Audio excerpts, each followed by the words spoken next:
of books. Recent times we gone through so many children literature books from different publications and organizations and NGOs. Most of the books are not reflecting the local contextualization in the point of view of the children, first thing. The second thing is, it is not reflecting the children's world also. Children has their own interests, their own feelings, their own what kind of the expressions and emotions. Such books are not available in the market at present. So then what we do? Actually, this kind of situation we faced in a decade back in 2010 when we are Sarva Shiksha Abhiyan in the United Andhra Pradesh. At that time, we conducted a program that is called the Read, Enjoy and Develop. So we created a period for all the classes in the primary sections in all government schools. Every class had a library period. Okay, we gave orders from the government side and asked the schools to conduct a library period for the children. But there we encountered the problem that is most of the schools didn't have the proper books. So then what we do? Okay, order was given by the government, but the problem raised from the grassroots level and the children asked to the teachers, sir, library period, what we do in the library period, is there any books? So in that way, the teachers brought to our notice about the situation in the schools. So immediately we have a group of people thought that how do we strengthen the school libraries? In that particular time, we conducted a program that Grandhalaya Varosavalu. In the morning session, Uma ma'am expressed about their experience in the Karnataka state. We did in a decade back with the school children in the primary schools. So that is called the Grandhalaya Varosavalu. So in a weekdays program in the all government schools, we requested all the teachers and go to the parents and community to ask the local leaders, local public, local parents to contribute to their own school libraries. So even children also went with the teachers and moved to door and they collected the old newspapers, old storybooks, and most of the books what we found, and we conducted a categorization program. So what kind of books are there, what are there, and how they are helpful for us. In that way, we asked the teachers to categorize and according to the grades and levels of the children. So many parents and public leaders and the community leaders donated the books. What kind of books they have given to the schools are the very classic books, very famous literature in Telugu actually. In those there are several story books, songs books, and the poems books. In Telugu literature there is a very specific discourse is called poem. One of them, the discourse is called Shataka Padyalu. Shataka Padyalu means 108 poems. So every poem has its unique value and it helps the children to teach about the moral stories. So the Shataka Padyalu, the poem books, story books, we analyze the stories, what kind of story books we brought to the schools from the community. So there are interesting things that most of the parents also demanded the schools. So there are several stories are available in the community, in our culture. Why don't you teach those stories in the schools? So Paramananda Shishila Katalu, Tenali Ramakrishna Katalu, Maryada Ramana Katalu, Pedraj Pedama Katalu, and Vikram Betal Katalu, and Kashi Majali Katalu. So there are very excellent cultural stories are available in the community. Most of them do not aware of that. And the children also used to listen them carefully and shows very much interesting that stories. Particularly in the context of the critical pedagogy, the construction of knowledge and the critical pedagogy, the hierarchical thinking skills, the Maryada Ramana Katalu, the Tenali Ramakrishna Katalu, and these stories are very much useful for them to understand about the situation. And if you pose a situation before the children and we pose a challenge, how to resolve the issue, how to solve the problem, the children used to sit in the groups and they came with the different solutions also. So at that time, we realized that there is a very potential stories and literature available with us. Why don't we use those stories? So in that way, we collected all those classics from the culture. Actually, what kind of cultural stories are available with us, and why don't we use them as a children literature in the schools? We collected those stories and we developed them, and we made it simple language. Because, for example, in Panchatantra Kathalu, everybody knows in the Indian context, Vishnu Sharma written in Sanskrit. But those stories are written in Telugu by Paravastu Chinnayasuri in 1800 era. And after that, the Kandukuri Veerashalinga, a famous Telugu writer, he translated those Sanskrit stories into Telugu in around 1900 era. So those, because of their popularity in the Telugu literature field, these stories were popularized. But and the language at that time was very, what you call the Grandic Bhasha, that you call the classic language in the books. But recent times, those books were translated into very local language and were very popularized in the everywhere. So when we go through the story books, actually how best those stories are, how best we are utilizing in the classroom situations. For example, today, now we are discussing about the animation stories, animated stories. But these Harry Potter stories, everybody knows about that because of the marketizing techniques and all these things. But these kind of stories are available in our culture, in our traditions. So if we make them to access to the children, make them to use in the appropriate way, and if we ensure some kind of how do we introduce stories to the children, how do we engage the children to in the stories reading, and how do we engage the children to participate in the post-reading activities, post-sharing, what you call the sharing their experiences or sharing their what their feelings in the classrooms is very critical, what we found. So based on that, and another important, we supplied 13 books to each school, but it doesn't cater the needs of the children. Again, we searched in the market, but there were no storybooks available for the children to cater their needs. So again, we thought that why don't we go to the children to bring the storybooks? So at that time, so many officers told that, no, how do you expect from children to develop their own storybooks? It is not possible. So at that time, we took as a challenge to give a call to all the schools. There are story writing competitions for the children. In around 25,000 schools, all the children written the stories at their school level, and we selected best of 3 from each school and brought to the block headquarters. A group of teachers sat together and edited them and sent it to the diets. At that time, we gave a leadership to the diets for the reading cell in every diet. So out of the reading cell, we asked some of the teachers to cooperate with the diets to select and edit those stories from which came from the block level to district level. And those stories brought to the state office. We sat together at a group of teachers. We identified the SRGs in language. At that time, very rich resource teams are available in United Andhra Pradesh. We asked some of the around 50 teachers sat together and go through each and every story, and they pick up the stories and developed around 700 story cards, 700 what you call the Baraka series in NCERT developed this graded story reading material. Such kind of books were developed by the United Andhra Pradesh State in Sarva Shiksha Abhiyan days.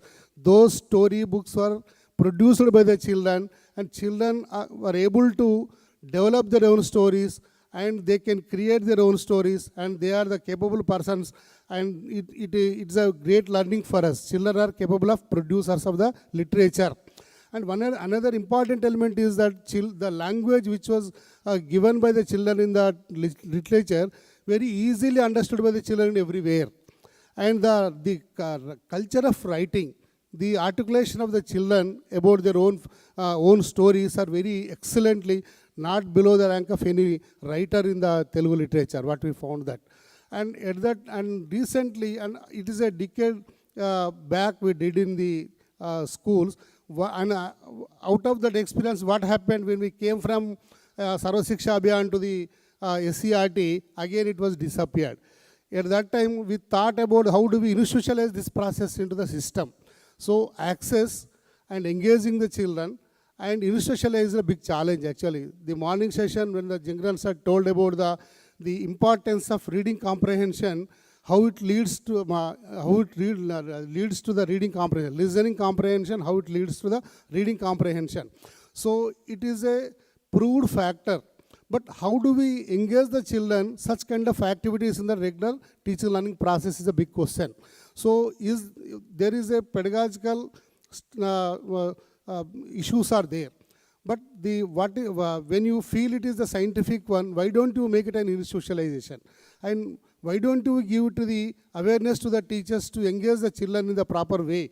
How do we create such kind of activities for oral development, oral language development activities, and then go for how do we, what kind of activities are helpful for the children by a teacher to conduct the meaningful way, to engage the children in the proper way, to cope up with the reading strategies and the beginning strategies for reading. So listening to reading is a journey. So during this journey, what is really is required to engage the children is a big question. So there are so many gaps. So this identical way the teachers are conducting the oral language development activities and reading activities and go for the writing activities. There is no way connection between these three things. But the establishing a linkage is very much crucial. And another important thing is in this journey, the institutionalization of reading. So thanks to Room to Read, recently we went to the Chhattisgarh state. So we have very good experience in the Rajnandgaon district. We went to one school, around a 60 years old teacher is used to teach excellently in the classroom of class 2. He is engaging the children. I asked, I interacted with him, sir, what is your age? Sir, I am 1 or 2 months, I am going to retire. So then, how do you feel about this experience? He told us, sir, there is an instruction guide to me. And in that instruction guide, what to do, what kind of activities are there, I know. Even though I don't know about the process, because of the help of the instruction guide, I am able to organize the activities in the classroom and able to engage the children in the meaningful way. You got the experience, how children are interacting with me, how children are participating in the activities, such way they experience it. So then I thought, so why don't we give a pedagogical steps to the teacher to engage the children in the meaningful way. So such experiences are very much useful in Telangana state recently when we are going to implementing the FLN program in recent days. So in that way, one way, what we identify a crisis, what we identify is a need of the hour, if you put into practice and show some evidences to the community, that is the teaching community or the policy makers, then think about the institutionalization of these issues. So similarly in the institutionalization of children literature, so again we developed our own curriculum framework after the 2005 NCF. We developed our own curriculum framework in 2010. So what is the role of children literature in a regular classroom transaction? How do we create a space in teaching learning process? How do we create a link between the teaching learning process to assessment to children literature and library? Because of that, in the formative assessment in United Andhra Pradesh, we did a thing that there is a weightage for the book review. Book review means a child may pick up a story book, song book, or a poem book, and he goes through that book and write his opinion in his own way. For that activity, we give some weightage in the assessment procedure also. And some of the project works we are given in the textbooks, the textbook give a space to the child to go beyond the textbook and go to search the libraries and go to the children literature and all these things. And for that also we created some weightage in the classroom processes. So similarly in the recent experience from Chhattisgarh, in every classroom there is a limited time given for the book reading aloud by a story book which is from the Room to Read library also. So similarly in FLN program recently, in 90 minutes of Telugu language period, the first 15 minutes meant for oral language development and followed by the reading activities.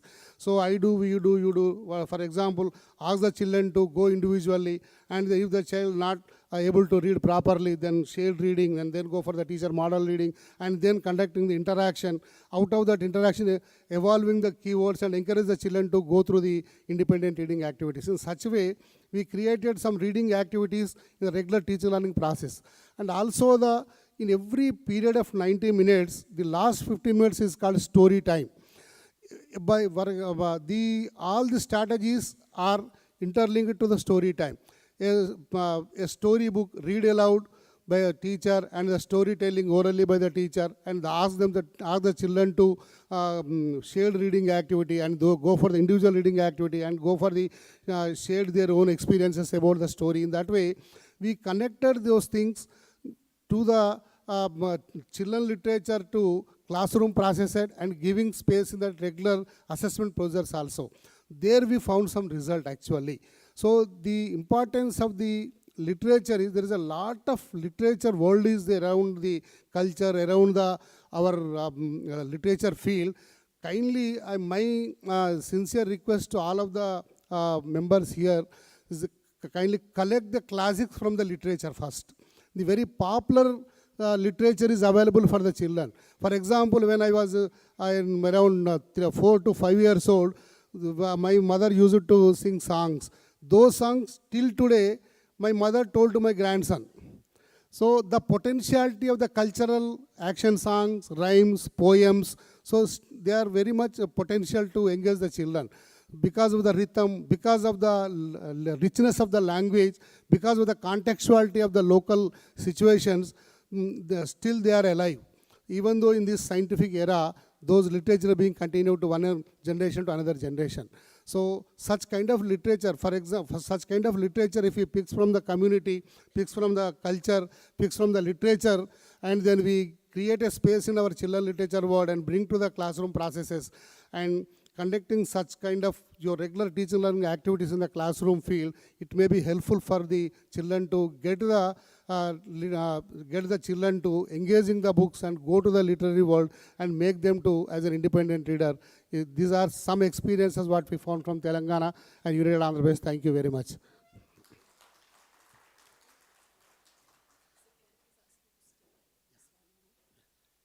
Thank you, sir. Purnima, I would like to request you to felicitate sir as with a token of appreciation from on our behalf.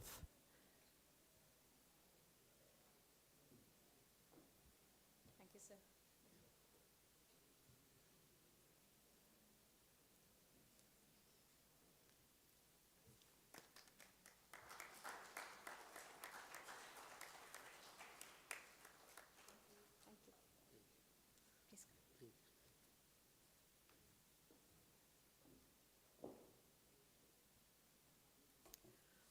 Moving ahead, we are delighted to have Dr. Poonam Smith-Sreen, Deputy Director, General Development Office, USAID India, with us today. I would like to invite you, Poonamji, for a special address. She joined USAID in 2005 and has served in Jordan, Sri Lanka, Afghanistan, Kenya, DC, and Bangladesh. Prior to USAID, she worked for 20 years in international development with UNICEF, WWF US, IFESH, and USDA. Poonamji.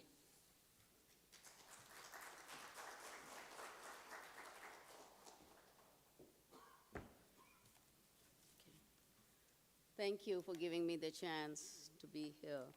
And Mr. Vinayak, I can't see where, yes, sir.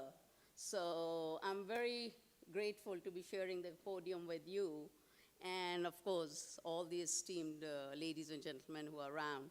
And also, I'm honored actually to be representing the United States Agency for International Development, USAID for short, at this forum on reading equals.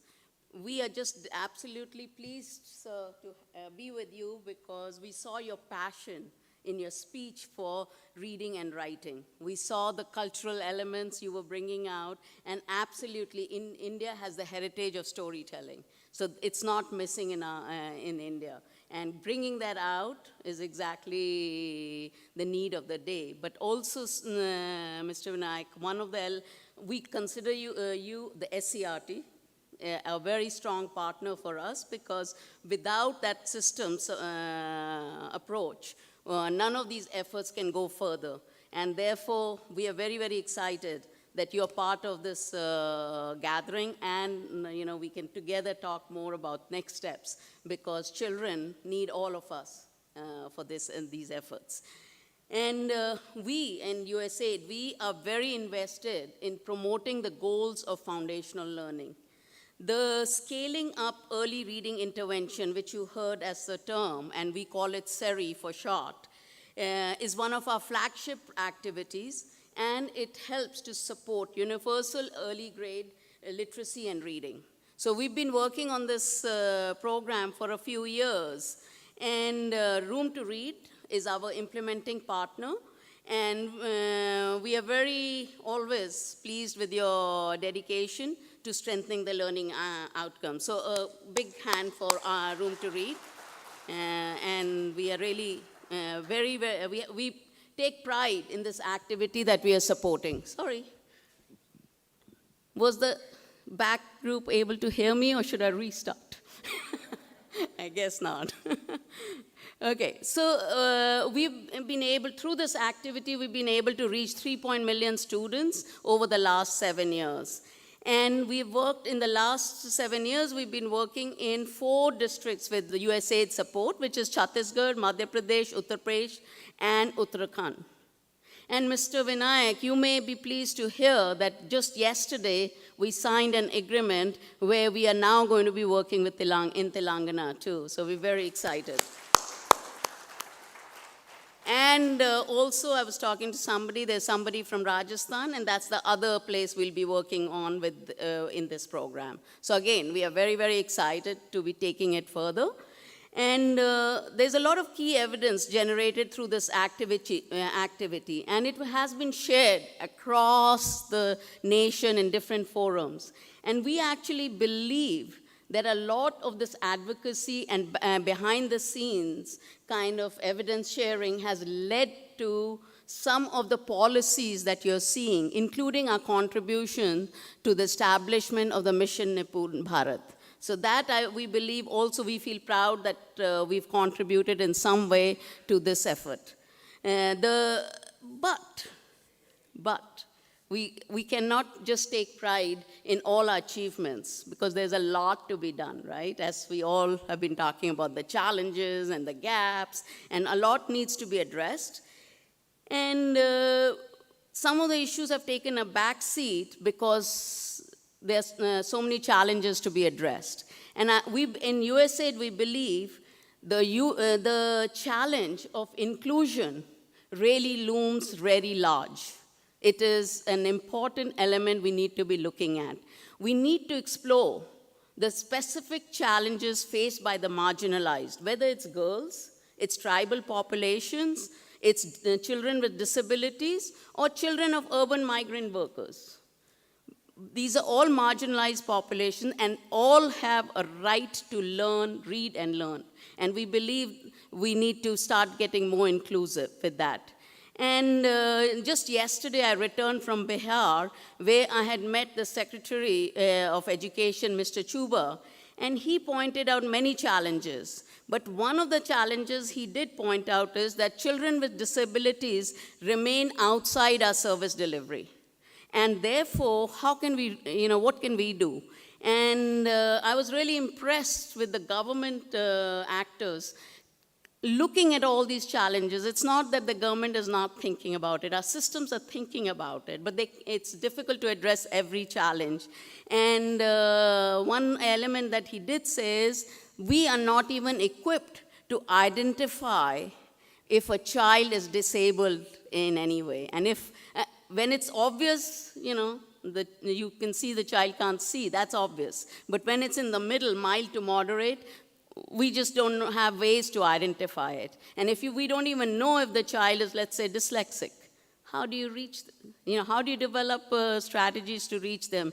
So I just wanted to get this up as another area we need to be always thinking about inclusion as we go forward, even with reading. We are developing books. So can we think about getting books for disabled children in some way, or raising awareness for everybody on disability? So there are many, many areas we can work on, even if it's not in the direct scope of work, but there are ways we can be more inclusive. And I think let's just, because we are all very motivated, we know the challenges around these areas, but if we can keep this in the forefront and be cognizant of these really great needs, it'll really help, I think, the most marginalized. And otherwise, we are failing them. But we can just, start some small steps right now. And I think with our partners, we've also been enforcing mother tongue-based children's literature, which, Mr. Vinayak, goes to your direct point on why have we not used some of the existing songs and stories. So our grandmother's stories, our mother's stories, and that can definitely be part and parcel of our literature, and especially with what we are promoting with our mother tongue. Creating books in local tongues, but then also with stories which are local. And I think, again, I go back, the role of SCRT, the role of ministries of education in every form are critical to make it, take it forward. We, as donors, as civil society, we are very small elements in this process. It is the government which really is the essential ingredient for scaling things up. So we look to your guidance on how we can work better with all of these elements. And I can assure you that USAID is absolutely committed to working with the government, is with all to strengthen the quality of reading materials and improving access to quality books. And that is why we are so pleased to be working with Room to Read, because as you've seen, the quality of books outside. And we just need to make sure they are part and parcel of the government's library as well. And as I close again, I just wanted to again express our gratitude to all of you in Room to Read, and for supporting us and pointing us to areas which we also may not have thought of. And this has been a great experience coming here and learning from all of you. So I appreciate your getting us here. Thank you, everybody.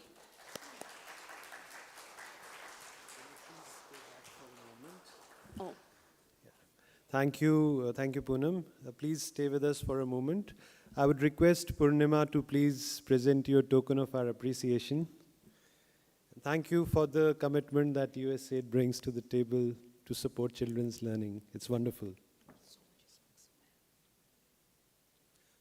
Maybe if you can please step forward for a picture.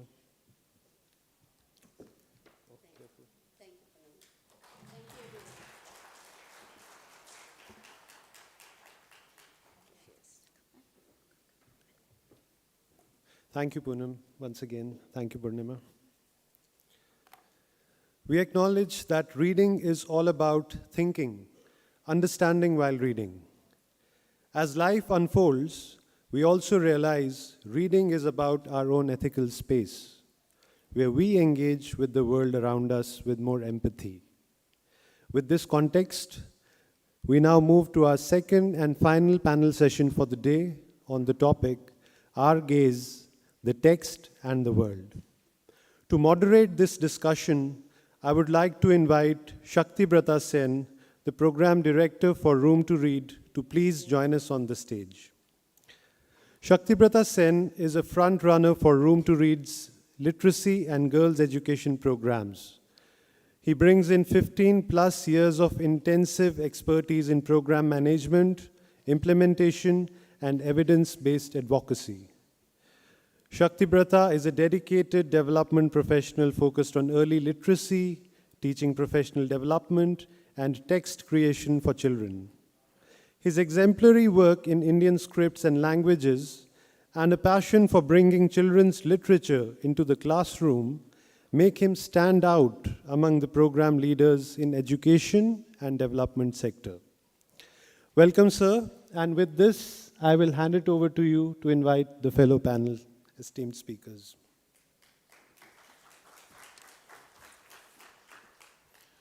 Thank you. Good afternoon. I have a wonderful panel to moderate. It's filled with erudite scholars, creative writers, designers, deeply thinking practitioners, and one not so great moderator.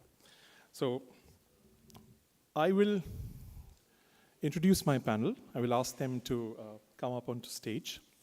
And so the first is Dr. Kamala Devi Awate. Dr. Kamala Devi Awate is serving as the Associate Director in SCRT Maharashtra, along with heading the Equity and Marathi departments.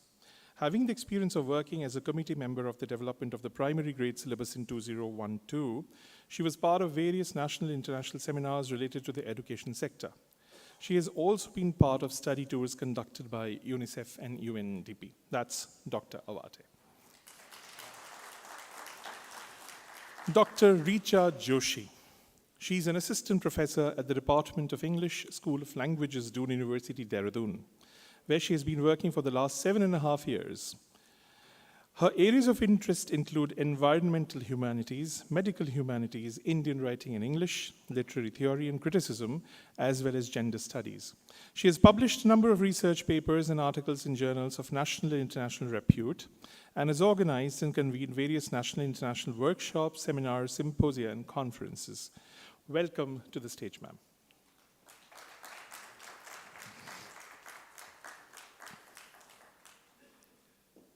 Mr. Suvir Shukla. Suvir works on improving the quality of education system beginning in 1986, when he lived in a tribal village for 6 years while working on primary education with Eklavya MP. He has worked extensively with government systems as Chief Consultant DPEP and Educational Quality Advisor to MHRD 2009 to 11, and led the development of quality framework for the RTE. He has consulted for most state governments in India and has several national governments in Asia and Africa. Team Ignis, his team, works on curriculum, textbooks, teacher training, and quality improvement processes in various stages, especially on large scale, and has established a low-cost educational publishing house, Manan Books. Through Manan Books, Ignis Pahel brings out 2 monthly learning magazines, Chehak and Mitwa. Suvir is also the co-author of a recently released book, Child Development and Education in the 21st Century, Springer, Singapore, 2019. Suvir, please.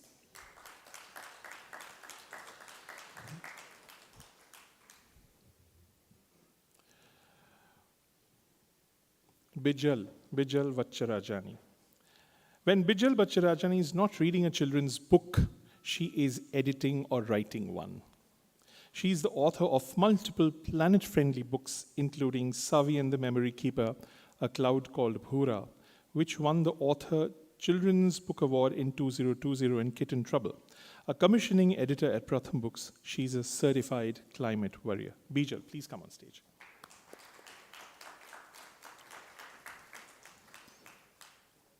Mr. Rohan Chakravarti.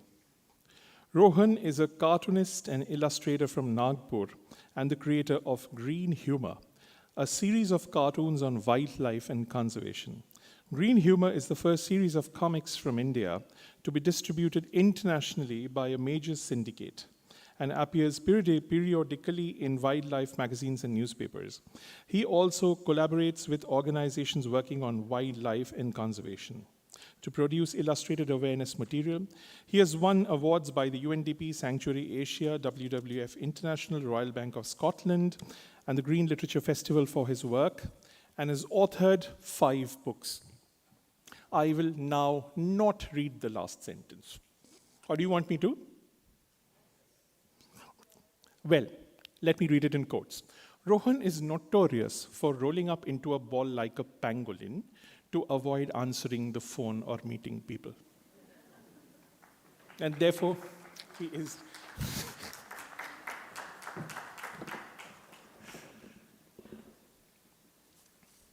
Let me introduce the topic in a few short sentences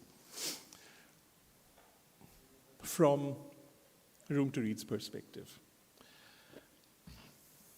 There are various ways of looking at the topic, the text and the world, and how we look at it, our gaze. As Richard was just saying a few minutes back, that it's a technical word, the gaze is a technical word. We'll not get into those technicalities here. But what does a literacy practitioner or what does a literacy organization see when they see the text and the context together? I'll just start with a very personal and a short anecdote. This was around in 2008 or 9. I was interacting with the leading neuroscientist, Dr. Marianne Wolf. And when we were discussing what is the goal of literacy, you need to ask existential questions to yourself at times. In case you think that you have known it. So she would say at the end of a huge discussion, she would say, are you building up a fluent and feeling brain. Now, मैं तो literacy practitioner हूँ, मुझे fluent समझ में आता है. ये feeling क्या होता है? What is this feeling all about? And what feeling is she talking about? We have enough neurological evidence which is telling us that until and unless we are thinking deeply while reading, we aren't probably doing justice to this unique human feat called reading. And it is not just a deep engagement. The deeper the engagement gets with the text and the self, you probably extend that boundary to the world outside you. And this is a dimension which I do not know, which will probably remain beyond the purview of a full structured assessment. Maybe it will never come there. Maybe it will, God knows. Maybe we will acknowledge this as a lifelong goal for learning as well as for literacy. But bringing that into the classroom, I mean, if you want an individual who is a deep, critical, analytic, and ethical thinker while reading, if you want that individual in life, what does standards 1 and 2 look like? Because that's the base of the journey. This is where Room to Read wants to see it begin. And therefore, we have this wonderful panel to tell us more about what should we be doing, what they are doing about it, and how together we can bring about a larger awareness on the topic. Thank you. Now, somebody needs to tell me how this works, in case it does. Yeah. So, this is working. We have about 5 minutes per question, but I mean, we know that when we are together, we often do not keep track of time. If we do not keep track of time, somebody else will. So let's just start and speak whatever we have to. Time will take care of itself. And okay, so let me start with Richa ji.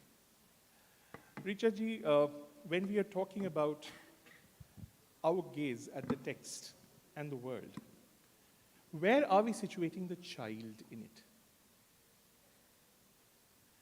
Because we know, I mean, as we were discussing, that the gaze is a very, very technical term. It is about, you know, how empowered or how controlled is one's subjectivity over somebody else's objectivity. Fine. But the fact that when we also realize that they are two ends of the same spectrum, here we understand that very well in literary theories. Sorry, I have to do something to my phone. Literary theories, when it comes to adults, how do we look at children in this space? Please. Thank you, Shakti ji, for that wonderfully moving introduction to this panel in the first place. So why is it so important to be moving? Before I even answer the question related to the child, the thing is that we critically look at what really moves us most.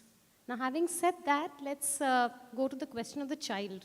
Now, most of our education is really geared to the understanding of a child as we learn from Piaget's idea of cognitive development. And this is a kind of developmentalism that pervades all of colonial-based, universal, Western model of commercial capitalism. So we see this, you know, it's a very universal claim. Now to start with, Piaget really talks about the child and you know, the whole human development as something that is in a continuum. So as if to say that the child develops naturally, innately, generally, according to general universal laws from through clearly identifiable stages of intellectual growth from a position of very low status, concrete kind of thinking to abstract, scientific, rational thinking, where the child will, ideal adult will be able to generalize thought and will be able to transfer experiences from one experience to another experience. So that's our model of development, cognitive development, and also that syncs in with our model of emotional development. Now, when we take that as a paradigm, the thing that happens is that we colonize not only childhood, we also colonize pedagogy related to childhood, and we also see that in every structural setup. So for example, a typical classroom, a typical school will be divided into class 1, class 2, class 3, and that kind of graded learning happens. Now, even within that system, why is it so important to understand that there is a difference between eon time, the concept of time in terms of its intensity, in terms of its, the intensity of time, the immersive quality of time within that moment, and the chronos, or the numerical movement of time. So if we look at the child as an imperfect, not yet fully developed adult, and our goal is to be able to churn out as many, cognitively sound, scientific, rational adults, then we are already presupposing that the child's experience is an, inefficient experience, is not valuable enough. Whereas now, we see that youth are really playing a big role, and, we can talk about it as we go. Yes, I mean, that's very, very clear that young adults, or even children probably, are claiming a lot of these spaces, whether very consciously or subconsciously, or whether it's the collective, thought apparatus of the society, and we see that in films, in advertisements, in very many spaces, that the space of the child is developing in myriad ways. Not every space would be a coveted space, but the fact that we also want we want to engage with the child with topics like social inequalities, agency, and things like that. It is very, very clear that we are also searching for our alternative ways of looking at the child. When this will be distinct, by when this will be a distinct narrative to look at, I still do not know. But I can clearly see that this is coming up, and even in the government forums. Bijal, to you, if I could just ask you this question in this context, that, you are a writer, when you are writing, whether you're writing about Savi or you're talking about the cloud called the Bhura, there is clearly this sense of agency, this sense of alternative space for myself as a child that you are trying to expand in the work of literature, in the body of literature that you are presenting. Just talk about it a little more and tell us, how do you feel while doing it? What's your position on this? When you were talking about how the child is pretty much present in everything we do or we plan, and also that sense of agency, I have a question for the audience. How many of you were in Delhi when the AQI, that is the Air Quality Index, went up to 900? Hands up. All right. So I was in Delhi after that for a session, and there was this boy in my session where he said, I have asthma, and I had to leave my city because of that. It was 900 AQI. And I think it's very unfair. And I'm here because I want to understand from your story, what can I as a child do? And I think for me, it was interesting that this boy who has access to information, who has access to schooling, has turned to fiction for answers. And as an author, as a person who creates and is constantly talking about children's books to the point that my friends are just like, stop. I feel like agency is perhaps one of the most important things I explore, and we were discussing this, that as a child, I didn't feel that sense of agency. You know, you live in a world that is controlled by adults who tell you what to do, what time, and everything. Yet in that, a child is able to find her voice. And all my characters inadvertently, whether it's Tammy of Bura, she's this, you know, she's the school Ambedkarite kid who's a bit of a misfit in a classroom, whether it's Savi who's just lost her father and is moved to a new city, they all find their voices in some ways. And for me, it's really reflective of how children are finding their voices, especially when it comes to the climate crisis. They're the ones who are standing up and saying, we want a future that's better. But for that, we need to produce literature that fuels their imagination, that gives them answers, that allows them to ask questions in a space that's fiction, that's theirs in many ways.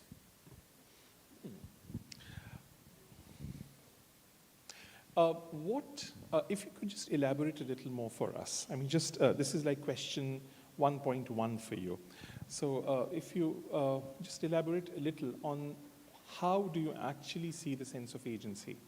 In the sense, there is an agency with myself and the world at large. And there is probably a deeper sense of agency where the empathy has actually moved in various different directions and is bringing in more value in adding more and more people. So many of your characters actually are born leaders. How do you look at that?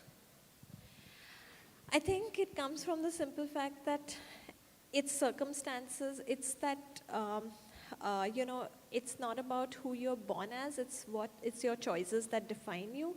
So I think, especially in a world that we live in, which is riddled with racism, with casteism, I feel like choices are what defines you. And that's why my children often find that they become thrust into a leadership position.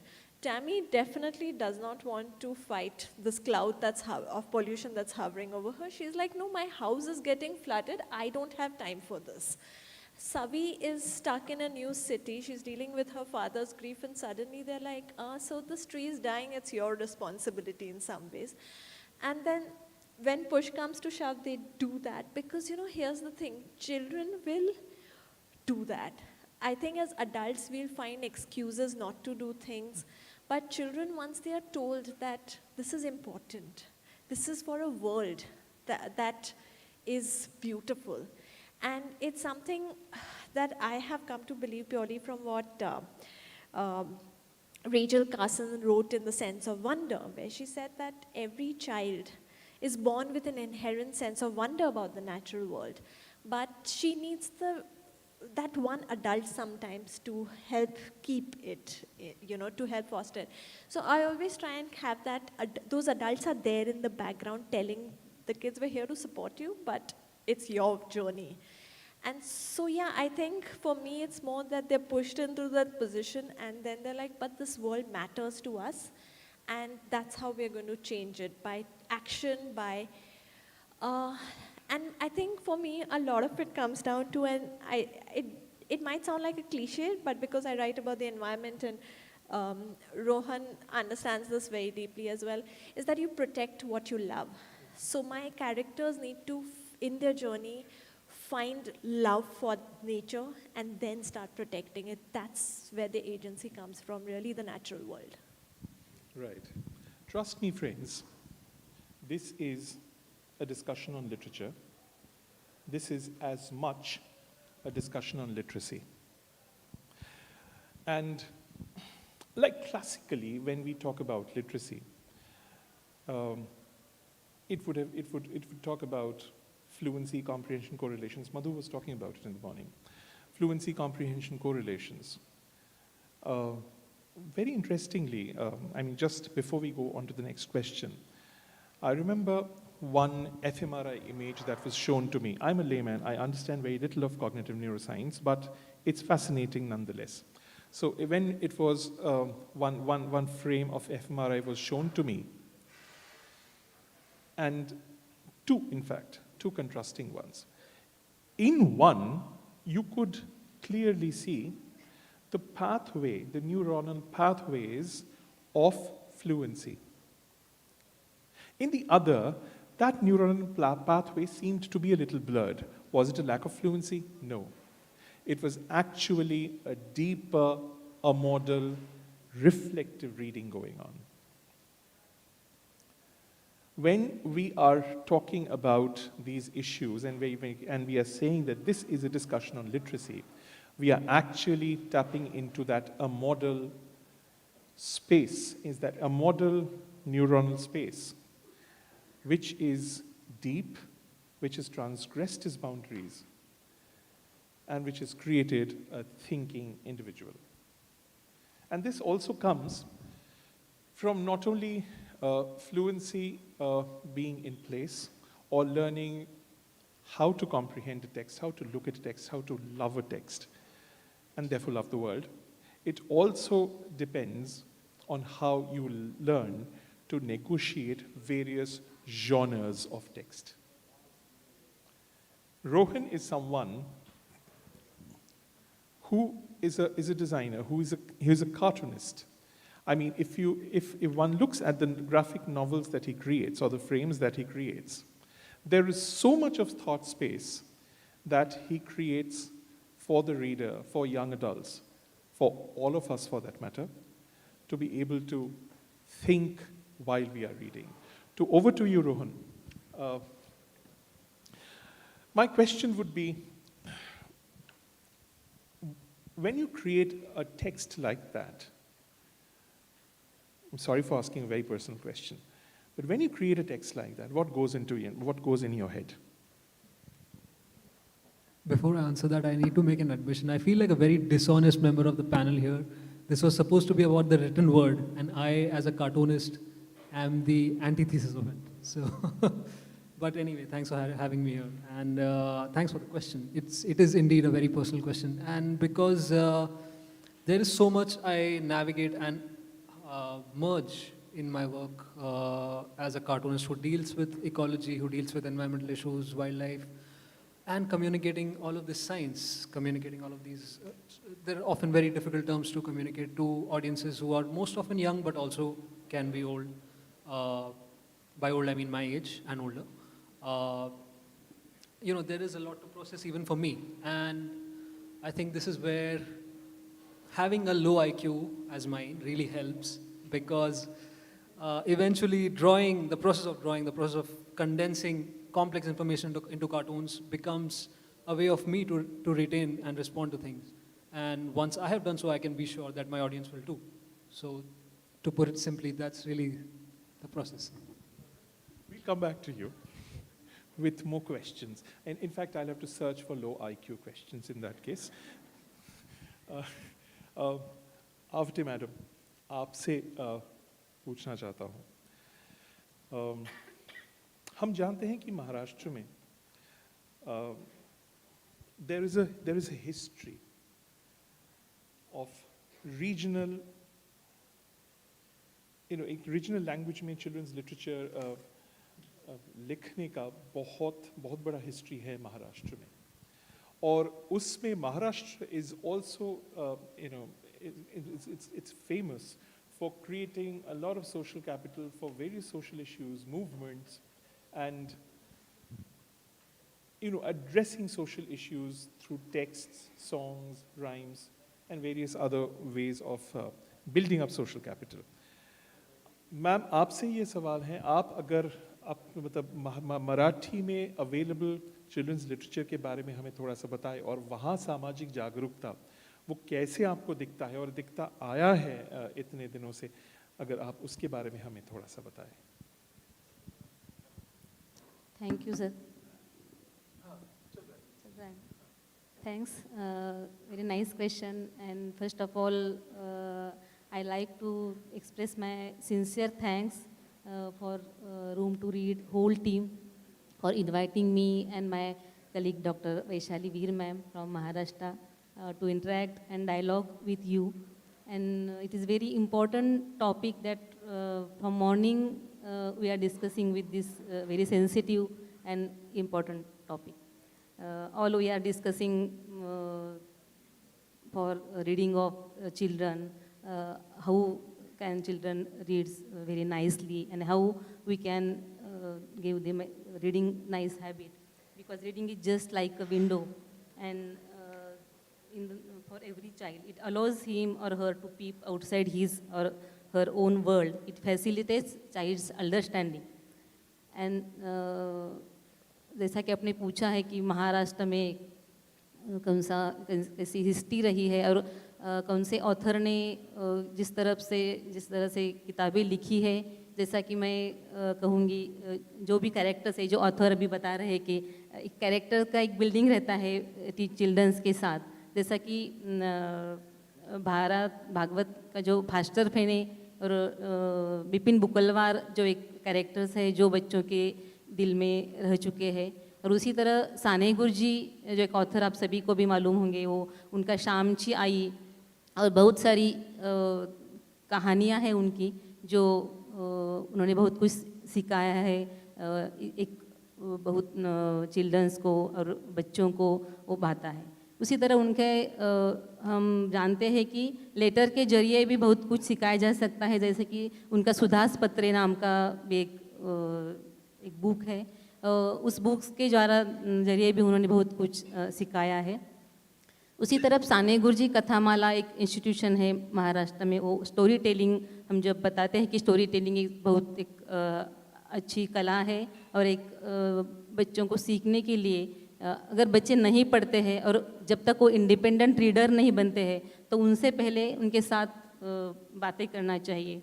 और जब सुबह से कोई चल रहा था discussion कि बचपन में हमें स्टोरी का बुक पढ़ने नहीं देते थे घर में लोग, क्योंकि पढ़ाई का बुक ही पढ़ो, लेकिन मुझे ये सुनते वक्त मुझे लगा कि I was very lucky that I got home background where मेरे माता पिताजी ने मुझे बहुत कुछ पढ़ने के लिए प्रमोट किया, क्योंकि वो टीचर थे और मेरा बड़े भाई है, उन्होंने सबने हमें एक पढ़ने की जो एक रीडिंग कल्चर, रीडिंग एनवायरनमेंट जो घर में चाहिए, वो मुझे बचपन से बहुत अच्छा मिला है, मुझे यहाँ शेयर करना चाहिए।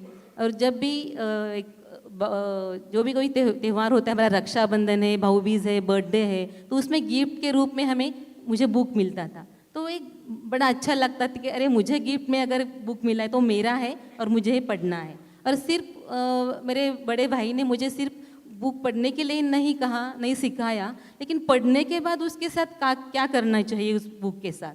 तो एक बुक पढ़ने के बाद हम लोग आपस में बातें करते थे उस बुक के ऊपर, उस बुक में अच्छा क्या है, आपको क्यों अच्छा लगा, और अगर नहीं लगा तो क्यों नहीं लगा, और उसके बारे में वो हमें लिखने के लिए कहता था मेरा बड़ा भाई। तो जो एक क्रिटिक्स रहता है उस तरफ उस समय तो नहीं लगता था कैसा करना चाहिए, लेकिन जो भी कुछ आसान रूप से हम करते थे उस बुक के बारे में, तो एक आदत मुझे पढ़ने लगी। इसलिए मुझे ये कहना है कि अगर रीडिंग हैबिट हमें बच्चों में डालनी है तो उसके लिए क्या करना चाहिए, और बच्चों के साथ साथ पेरेंट्स के साथ भी हमें काम करना पड़ेगा, कि पेरेंट्स को भी कहना पड़ेगा कि इसके लिए हमें क्या करना चाहिए बच्चों के साथ घर में, ना कि सिर्फ स्कूल में। और नेशनल गाइडलाइंस के अनुसार हमने महाराष्ट्र में 100 डेज रीडिंग कैंपेन का भी आयोजन किया, और उसमें बहुत सारे एक्टिविटीज़ और बाल वाटिका से 8th स्टैंडर्ड तक हमने हर एक वीकली एक्टिविटीज़ दी थी। उसमें बहुत सारे एक्टिविटीज़ थी जिसमें बेंड द एंड था, या अपनी फैमिली की कहानी बनाओ, सुनाओ, लिखो, ये था। और DEAR drop everything and read, DEAR नाम का एक एक्टिविटी थी। एक डेडिकेटेड टाइम जब एलोकेटेड करते हैं हम बच्चों के लिए तो बहुत अच्छी तरह से वो रीडिंग करेंगे। और महाराष्ट्र में एक गांव है, एक विलेज है, ओनली मेड फॉर बुक्स, किताबों का गांव के वो सातारा डिस्ट्रिक्ट में, महाबलेश्वर के सतारा में ना, हाँ सतारा, तो भिलार गांव का एक गांव है भिलार नाम का, तो उसमें सिर्फ बुक के लिए वो तैयार किया है। तो ऐसे सारे जो इंटरवेंशंस है जो महाराष्ट्र में हो जा रहे हैं। और उसी तरह यूनिसेफ और प्रथम बुक्स और स्टोरी वीवर के साथ हमने कोविड के कालावधि में गोष्टींचा शनिवार, सैटरडे ऑफ स्टोरीज, ये हमने इम्प्लीमेंट किया है।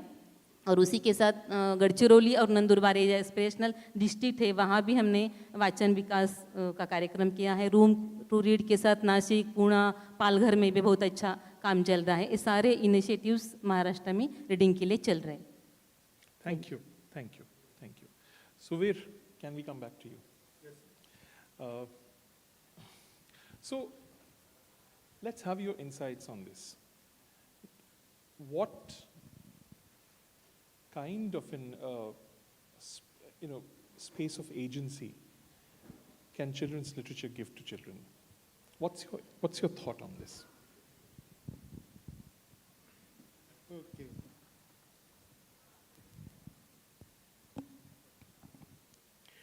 Can I take 10 minutes and talk about it? Good, then I'll do it from there. Please, we just go back to Richa with a few more questions. Yes, because I may have to tell a few stories along the way.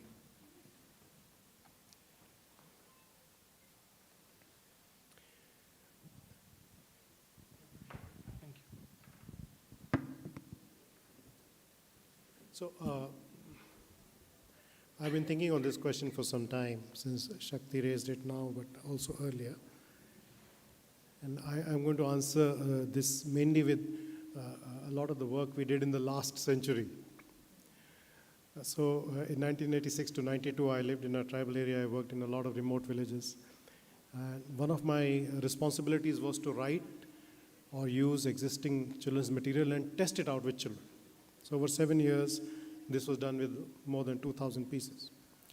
Now, a big issue at the time was that much of children's literature is about morals. What that means is that it is essentially about what you want to mold children into becoming. Children should be the way we want them to be. And that is clearly something which is immediately reducing the agency of children. The intention behind much of the children's literature that, or at least the way it was used, it is not innate in the literature only, but the purpose for which it was sort of used was to create children who are obedient, who don't get in trouble, who don't think for themselves. You would have heard it. If any child starts asking questions, he would be told, don't act smart. And of course, you have to accept whatever is given in a story. So since all of us know this story of the hare and the tortoise, we all have to accept that slow and steady wins the race. But we are not told that slow and steady wins the race only when the fast goes to sleep. You've all heard about that diligent crow who put stones to raise the water. But actually, if you look at the actual design, if there is only this much water, you put stones, you know what happens? The water gets buried under the stone, it doesn't come up. Try it out. So because we wanted to compel children to accept what we are asking them to accept, we were even willing to distort scientific facts. This is the point from which we start the discussion on agency of children. The way children's literature has been seen or it has been used is definitely not about agency. So the question that I started with was, is there a way that we could have a situation where children were seen as less passive, more active, and could stories and poems foreground children's agency? So there are 5 insights from that experience that I want to share with you. Number one, the first thing is that when you look at children, what are children like? The first thing that comes to your mind is that children love to play. So is there an element of play that is possible in children's literature? One simple way is to use sound effectively. So one of the first things I did was to create a poem for children and try it out. This poem goes like this. I hope you'll forgive me, I'm using Hindi. It's like this. It's about a boy whose name is Khat-Khat. एक था खटखट, बहुत ही नटखट. एक दिन झटपट गया वो पनघट. वहाँ पर देखा उसने जमघट. जमघट में हो गई उसकी खटपट. तो लोगों ने बोला चल हट, पर अड़ गया खटखट, पिट गया फटफट, पटपट पटपट, कट कट कट कट, डुम. और फिर भागा, खटपट झटपट, झटझट खटखट. Now this is a poem that was made in 1986 and tried out with children. The first time that I tried it out, this was in a tribal school and it had a ration shop. So half the village was there and they were all looking to see what this city boy is doing with children. So when I started with Ek Tha Khat Khat, there was no response from children at all. It took a lot of effort for me to realize that one day I'll be asking teachers to do this, and if I can't do it myself, it's not going to work. So I gave it all I had, and certainly there was an enormous response. And then the children and I were in a world of our own. We completely forgot everyone around. I saw that children were playing around with the saw. I made another story. It's called Chota Sa Mota Sa Lota, जो कि एक लंबे से खंबे पर जा चढ़ा, तो उसके बाद उससे मिले चंदर जी बंदर जी. It goes on like that. That book is just, I think the 20th edition has just come out of that book. The first thing then is, can you create stories and poems that children can play with? Next, second thing, can you create stories and poems in which children have to do things? So, Vinayak and others have referred to our culture, and one of the big things we have is our storytelling traditions. Can we make use of those in very interesting and different ways? So, for example, there's a story in which a dog starts laughing. Kutta hasa, ho ho ho ho. Bakri kaise hasi? Kaise hasi bakri? और घोड़ा कैसे हंसा होगा? Not like that. Or you tell a story in which a character starts getting sneezes, so every time you say Lomdi ne kaha, the whole crowd has to go achi. This graduates to something which I will call sabki kavita and sabki kahani. Sabki kavita, a very simple form of doing things, wherein you start a refrain in which can move forward only when children add to it. The simplest one you would have heard is lal lal lal lal, kya kya hota lal lal, टमाटर होता लाल लाल, और क्या होता लाल लाल, but it graduates. क्या है काला, क्या है सफेद. Another form which I loved is नहीं होता भाई नहीं होता, 10 पैर का हाथी, होता है भाई होता है. So the moment you create something in which the child naturally adds something, you have created a situation where it is the storyteller is not holding all the cards. You don't have all the answers, and sometimes you can even create a situation where the child can actually tell you, no, you're not okay. Like nahi hota bhai nahi hota, laal rang ka tamatar. Then answer to this is hota hai bhai hota hai. So start with playing, start with getting children to do things, but then move on into looking at how children see the world itself.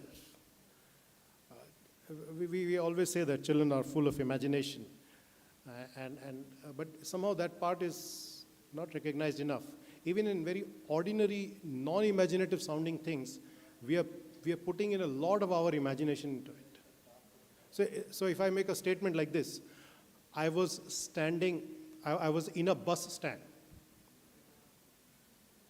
So now in your mind, you are thinking of the bus stand, the sounds, the shops, the water on the ground. But if my statement is, I was at a bus stand in America, then suddenly that image changes. Then you realize actually you were able to understand it only because you were adding to it. That's the agency bit that is happening. Can you take that part and can you get children to develop that bit further? We all talk of meaning making, but meaning making is also a learned ability. It is not something that happens just by itself. I've always enjoyed using nonsense as a very useful way of heading towards meaning making. A statement which we used as in an introduction to a book is a statement that children always understood, but somehow adults don't understand. And the statement is, एक दिन अल्ले का पल्लू का easy का बाजा बज गया, तो वो जग गया, फिर उसने मारी एक छलांग, फिर उसने मारी एक कुलाट, फिर उसने बना दी एक किताब. Now, you try this out with children. You'll find that they relate with this. They are quite comfortable. But adults, because we feel that it has to have something which is there in our mind. If you introduce children to a lot of such text, where it is not important to be right, there's a low stakes engagement, and that low stakes engagement is very useful for encouraging agency. One of the most useful exercises I've ever done in my life is where I held up a blank page and I said to children, there's a branch of a tree and there's a monkey sitting and it's looking down. What do you think it is able to see? And they tell me what the monkey is seeing. And then I say something next to it. We go on talking for half an hour about something which is not there. To me, that's a great example of getting children to come out, to express themselves, creating characters and letting children play with those characters is another very useful activity. For example, an elephant who's not afraid of anything except ants, or a peacock who's always worried about his looks. This does not negate the fact that, above all, children are thinking beings from a very young age onwards. It's a mistake to believe that, oh, these are only kids, what will they know or what will they understand? I learned this very early on when I was narrating to children a story about a wolf and a dog who meet in the forest. The dog is thin and weak. Sorry, the wolf is thin and weak, has not eaten for a long time. The dog says, why don't you come to my place? So when they go there, they find that the dog has to be in a kennel, is tied to a chain. The dog says, oh, but I get food every day. And the wolf says, no, I don't want to be locked up. I prefer to be free. So he goes away. So being the middle class person that I was really, encouraging children to think that the wolf did the right thing. But out of the 25 kids of classes 1, 2, and 3, about 20 of them kind of kept saying, nahi, but wo khana to tha na wahan pe. What they were telling me was that they and their lives were like the wolf's life. They were free to roam around, but they didn't have food to eat. And they told me that, you idiot, freedom is also freedom from hunger.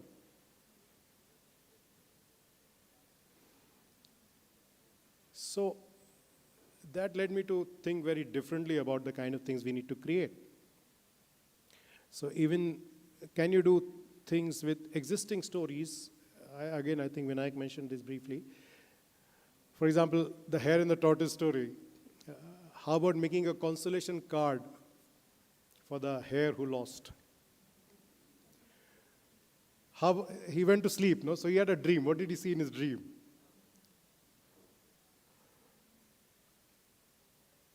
What if each of the characters narrated the story from their own perspective to somebody they like Choti Chachi, for example? You'd get a very different set of responses.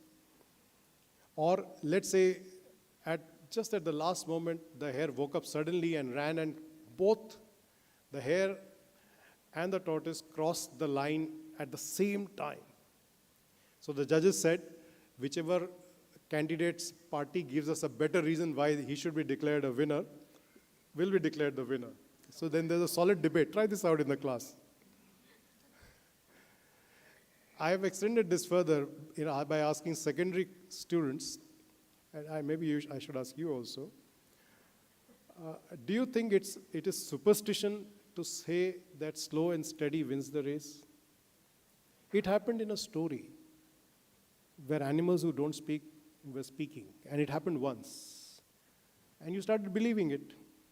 Just like if a cat were to cross my path and I were to have an accident and I start saying, no, a cat crossing your path is bad.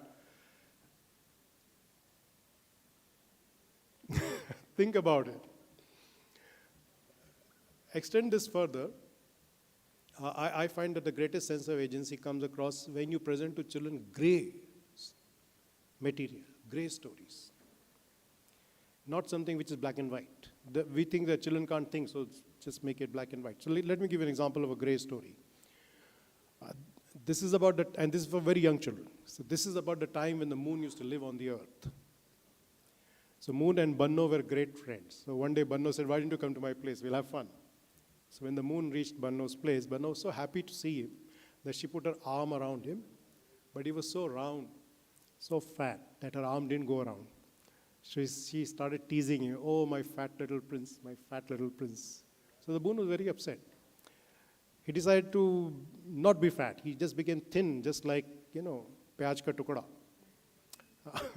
Now when Banno put her arm around him, he was so thin and weak that he fell down. So Banno said, oh, my weak little prince, oh, my dark little prince, because he had got some sand on him, dust on him.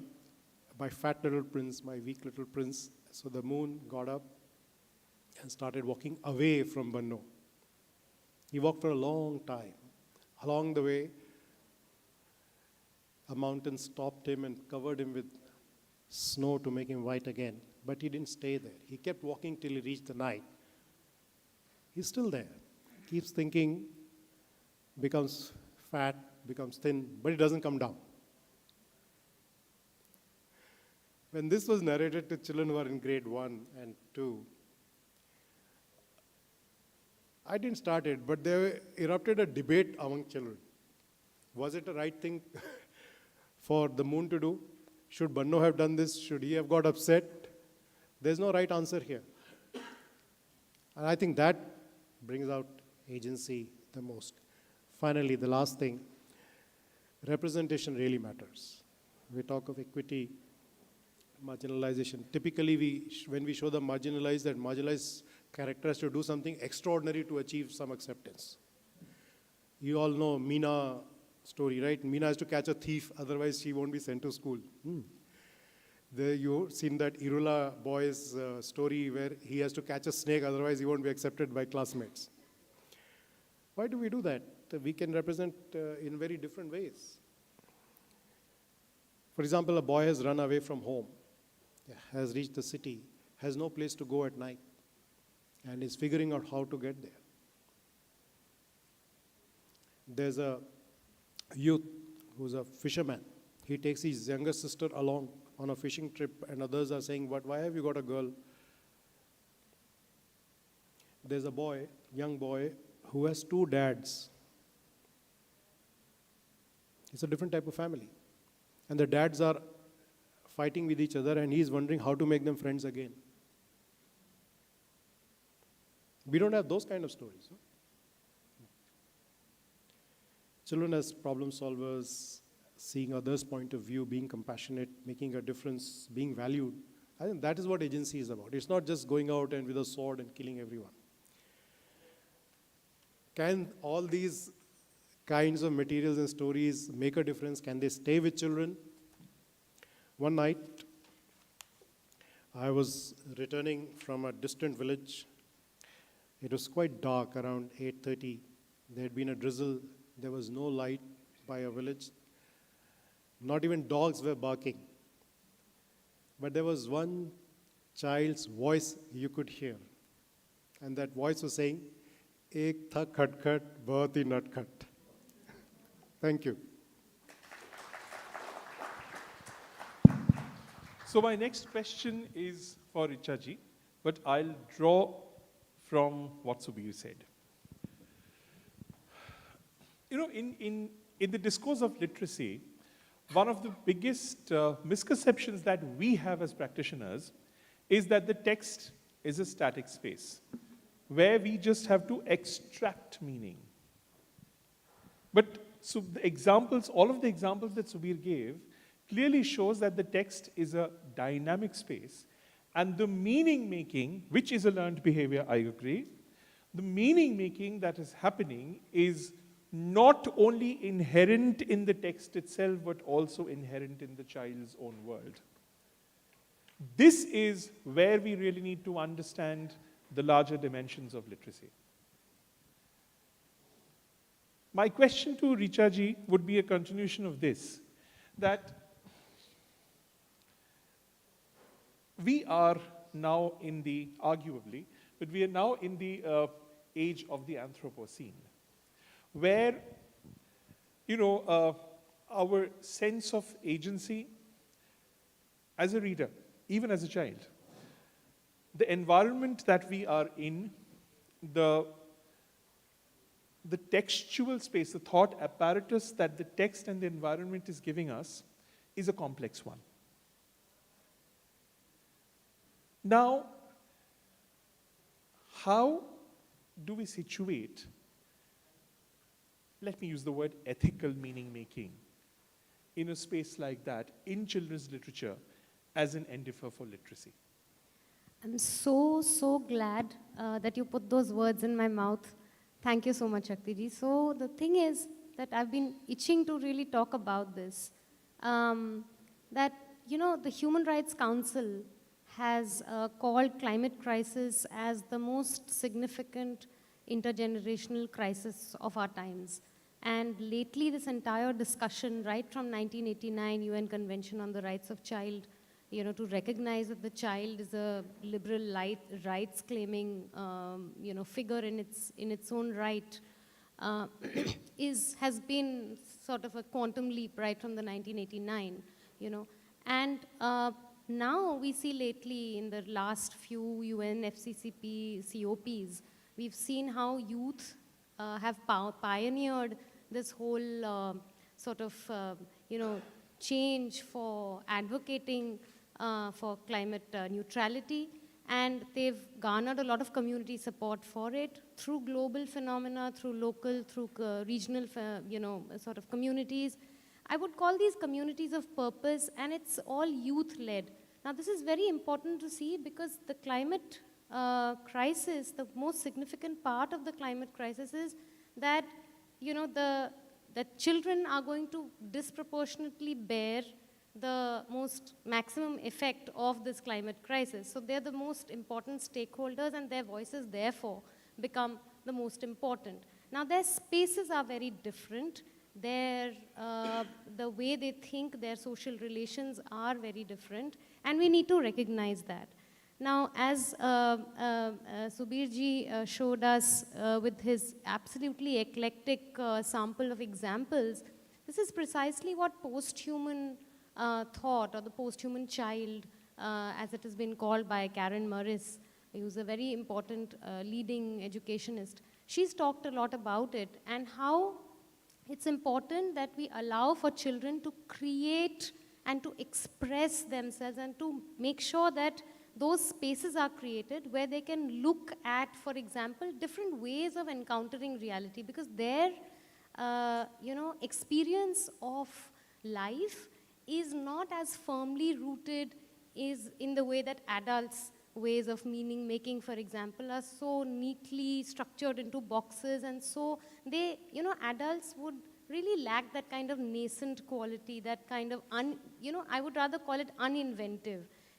Adults would rather be uninventive, they would be stale in that matter if they were not to learn from the child who's always becoming, in the process of always becoming.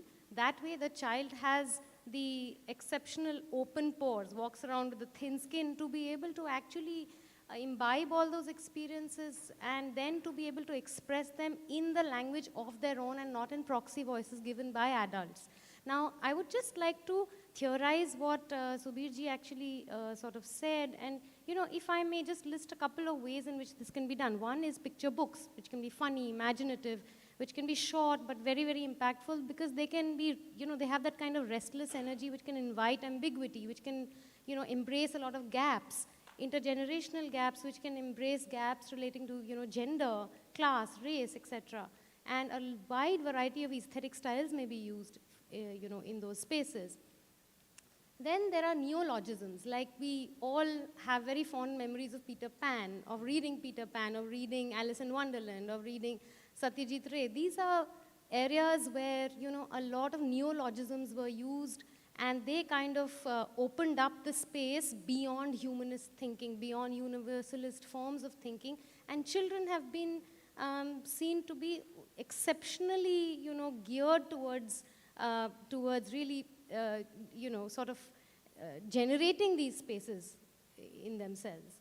Then there is also this whole need to look at how, we can talk about different ways of encountering the same reality, different versions of seeing different sides of that reality. For example, there's not always a single morality. Even the ethics question has to be seen from multiple perspectives. What is it for the hair leftover? It may not be a consolation. It may, in fact, be a matter of winning for the hair too, because he has that extra time now to think and to, be more in tune with nature.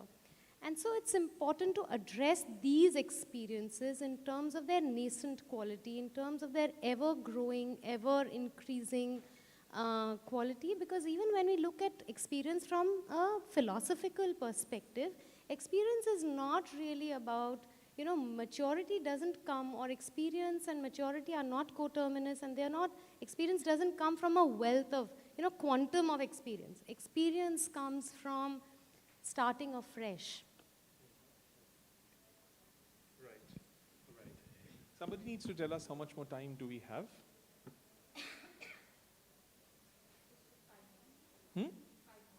We promise to go beyond that. Some little. So Rohan, one very small question, which is,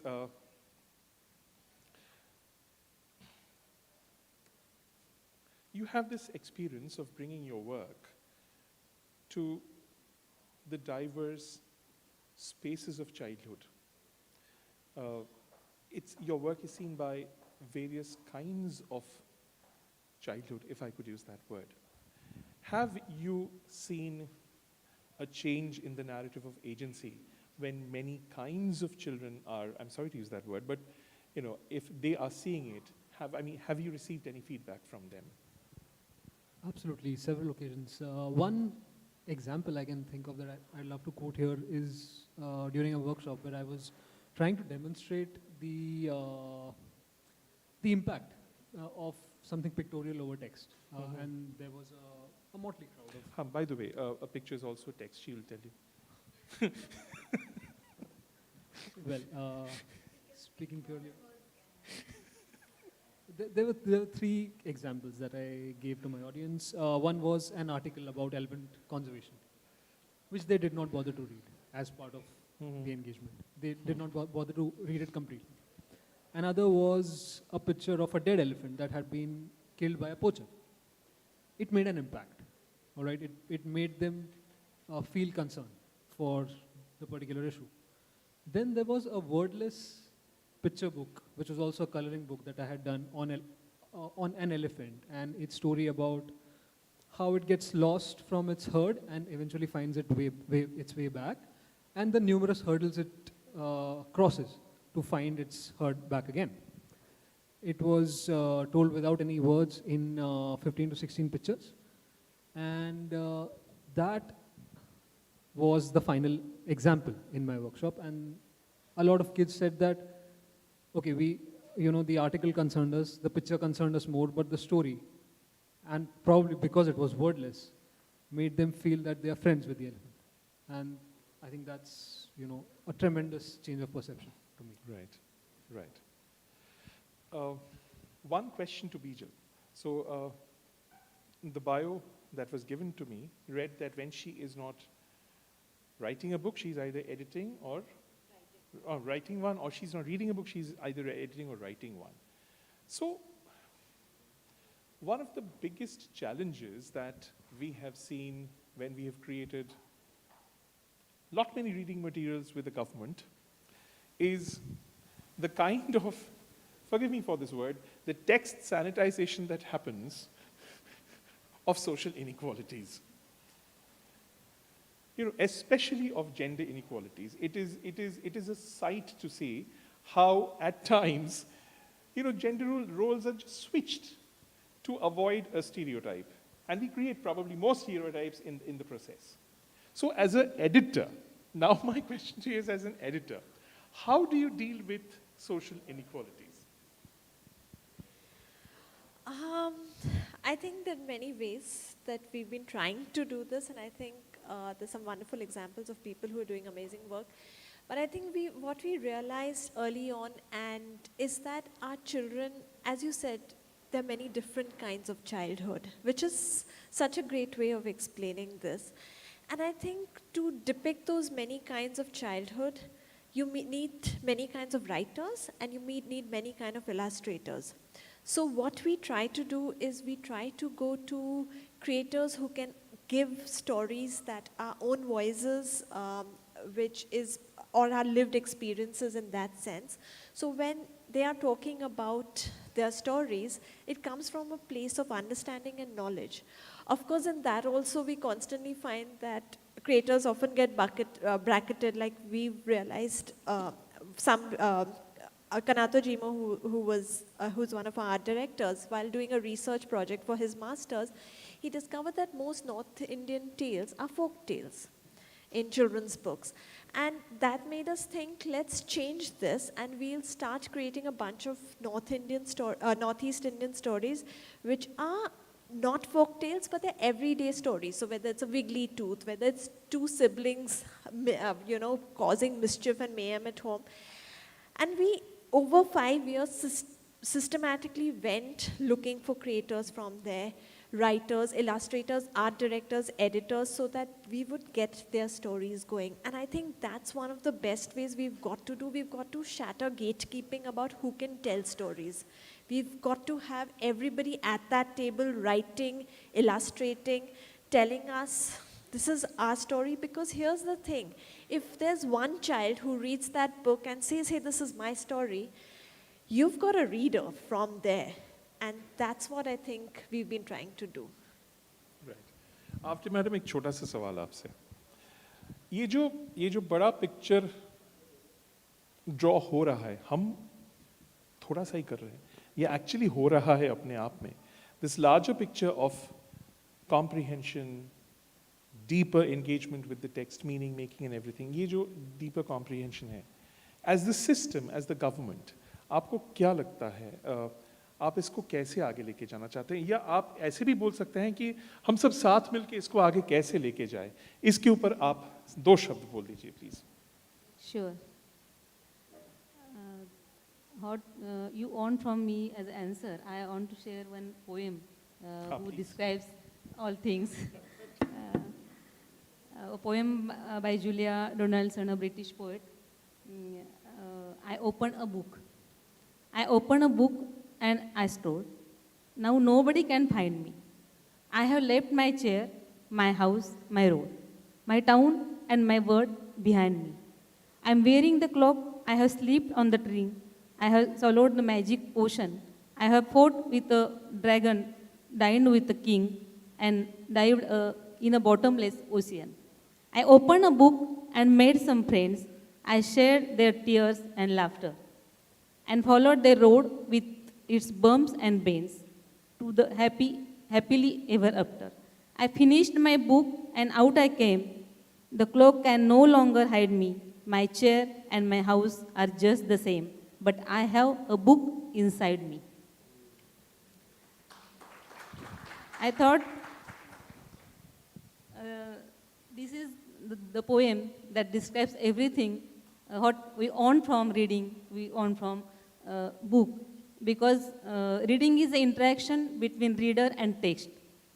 And so that government is always tries for these best books, and our aim is good books, age-appropriate books in proper hand.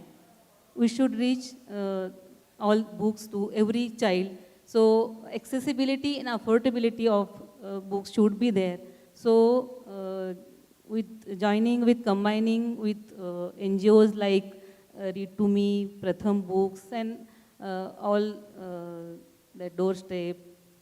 इन सभी NGO के साथ अच्छा प्रयास करके सभी बच्चों के लिए हम अच्छे से अच्छे बुक्स कैसा करेंगे, इसके लिए ये हम प्रयास कर रहे हैं। और बहुत सारे इनोवेशंस भी महाराष्ट्र में हो रहे हैं, जैसे कि चिकू पिकू नाम का एक मैगज़ीन है, वैसे ही अटक मटक साहित्य का रतीब नाम का भी एक ऑनलाइन प्लेटफॉर्म है, उसमें भी बहुत अच्छे इनोवेशन चल रहे हैं।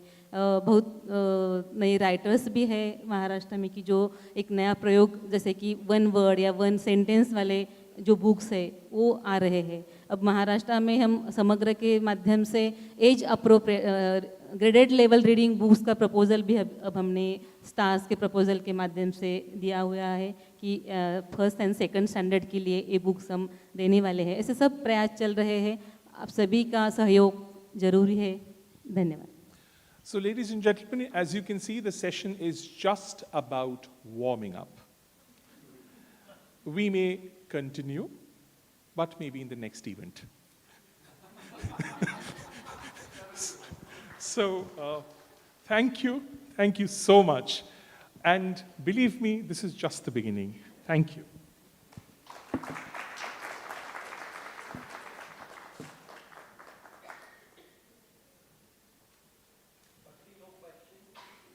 Well, I cannot fundamentally stop question. Please go ahead.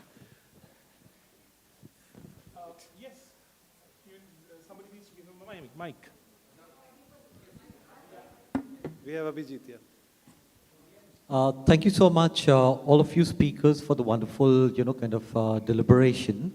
Just one thing, when we are speaking about gaze, whose gaze is it that we are speaking about? The reason why I'm asking this is we often at times become very moralistic when we select books for our children. And I cite this from my own personal experience with my daughter. I thought as a child I enjoyed Ruskin Bond, and so would my daughter enjoy it. Not realizing that, there was something amiss.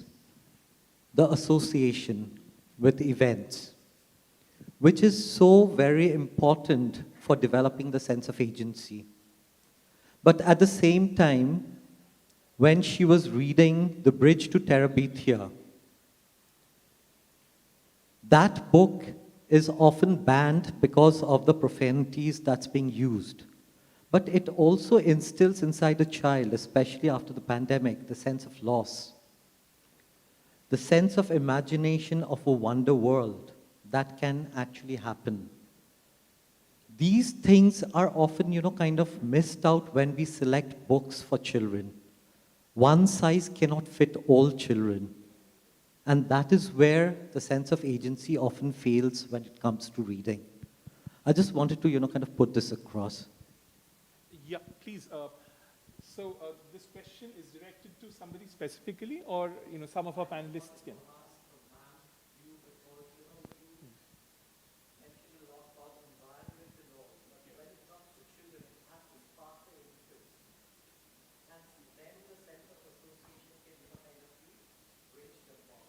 So we listened to Bijal, and we also listened to Richa ji, because that was part of our, lunch debate. So, pre-warm.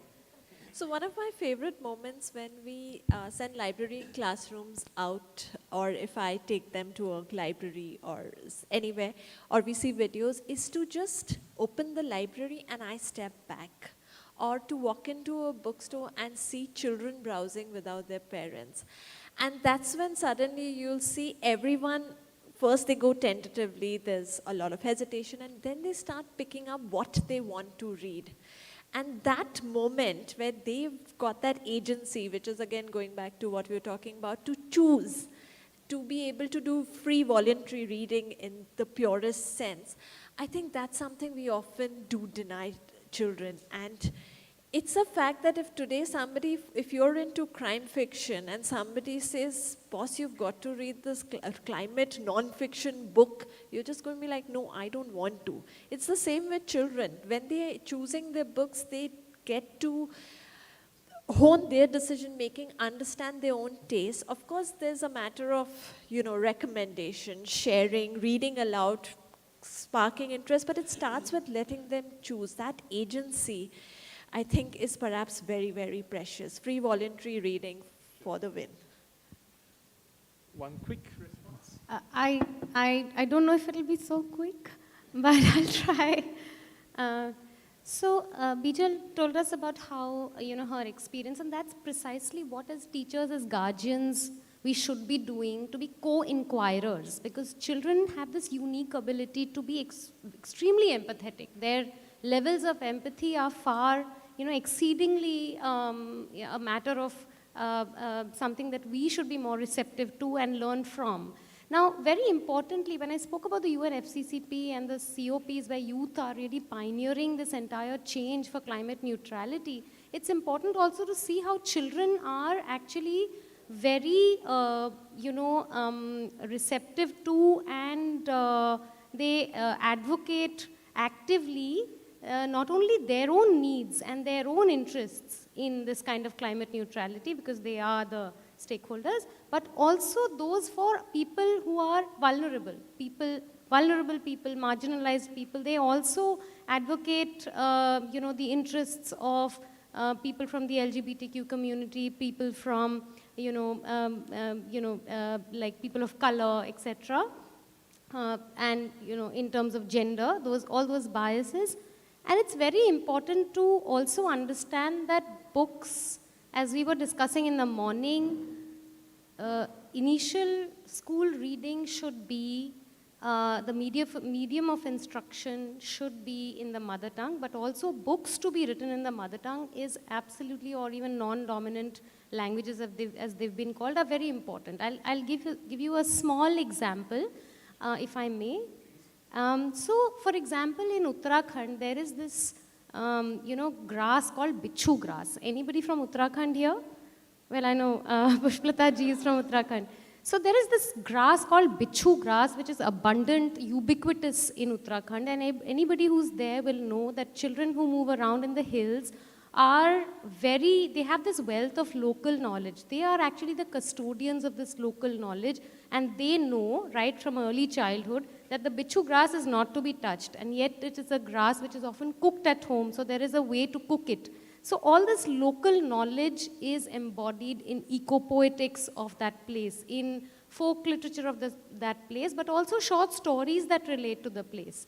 Now, when children find themselves underrepresented, like in case of gender, like in case of class, but also in case of race, ethnicity, when they don't find their cultural markers represented enough, or represented with a sort of normalcy, they find it difficult to find a sense of cultural pride in it in terms of what they read. So it is very important to have those cultural markers and have literature which embodies and embeds those cultural markers, because that's the literature in their psyche, that's the thing that gives them confidence, that gives them a sense of great pride. And if you see this is where I started my talk, with the colonization not only of education, colonization of knowledge, a kind of intellectual colonization, as Vandana Shiva calls it, where we have decided what is knowledge and what is not. We've categorized knowledge. Now this she calls monocultures of the mind, right? She calls this monocultures of the mind. And so we need to cultivate a default mode that is alterity, that is alternatives to exist. So children should not be, we shouldn't be in that mode where we are trying to give them alternatives. Alternatives should be a default mode which is there for everybody, spaces to think differently, but not really making that a problem area. Yes, we need to, at the moment, problematize knowledge, problematize what knowledge really is. So bichu grass, for example, now the Biodiversity Act 2002, and India is a signatory to the 2014 Nagoya Protocol. So, access benefit sharing is a big part of how the government and, the world at large looks at it. And who is the custodian, who is the main custodian of this access and benefit? The children. They are going to grow up and they're going to have access and they're going to claim access. If we want them to have better access to global fora for change and be agents of change rather than recipients of authority, then we need to empower them with these cultural markers, not only as part of their science textbooks, which classifies these knowledges into either forest produce, major produce or minor produce. But when you put it into minor produce, what happened? When you put it as minor produce, you're blinkering out these entire emotional spaces where these local knowledge, where this local knowledge really exists in close proximity at an emotional level, at a spiritual level, at a personal level, with children and with youth at large. A quick point. I have a flight to catch, so I promise I'll keep it short. Look, I haven't been a parent, but I've been a child. And in my journey, I've known that actual evolution happens when you have the discretion and you have the control of choosing what you want to read, what you want to watch. So as a child, I always read about weapons and warfare. I never touched picture books. I never touched anything pleasant. I only read about weapons. The first book I asked my mother to give to me was a book called Tyrants. It was a biography of 50 dictators. And she trusted me. She trusted that I would not go on to become a dictator. And she gifted me that book. And eventually I grew up to be an artist in my adulthood. I don't know who I disappointed, but the point I'm making is that actual evolution only happens when you have some control on what you're consuming. And as parents, I would urge you to trust your kids to make that decision for themselves. Thank you. So we end here. So I can, Very polite.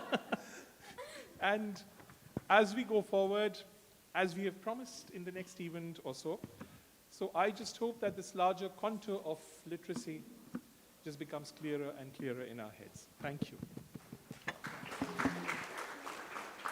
Thank you, esteemed panelists. I would now request Shakti Brata to please honor all the panelists with a small memento.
Thank you very much. Can I request all of you to please step forward for a group picture?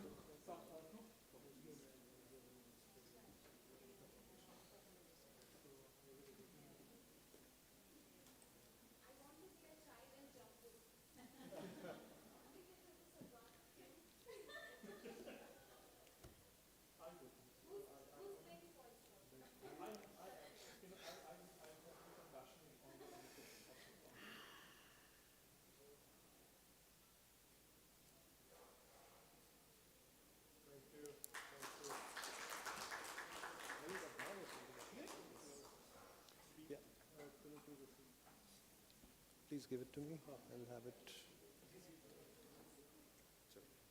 Thank you.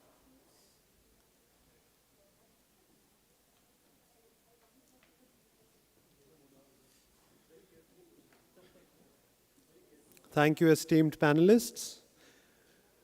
Well, we now move to the second big launch of the day, and I'm delighted to announce that Room to Read is launching its first reading and learning channel called Room to Learn.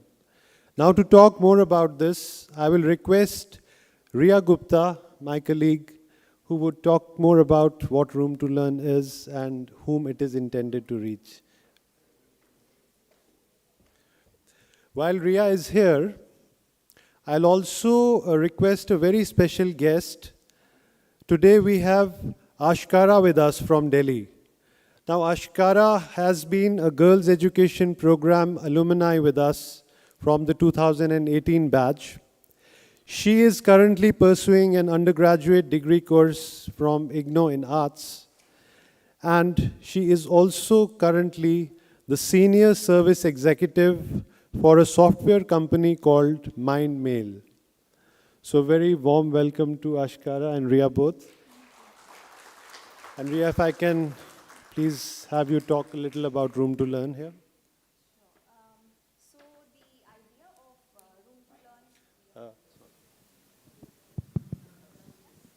Can you hear me now? Yes. So the idea of Room to Learn came about during COVID when we had created a lot of digital content in various formats like TV episodes, read aloud stories, read along, audio games, and life skill lessons. So they were not just formed in various formats, they were also formed in various state languages, regional languages. Which is why it became an excellent opportunity for us to then go ahead and create this exclusive channel for children. So the channel is aimed at being exclusive. It is aimed at being multilingual, hosting a lot of multilingual content, and being available to children everywhere and anywhere. To see it come alive today is like really thrilling. So I will now request you to please help us launch the channel. So we will have an official unwrapping, unboxing of the YouTube channel, and I'll request Neha to please come on the stage. And Ashkara, if you could please unribbon, unpack, unbox it.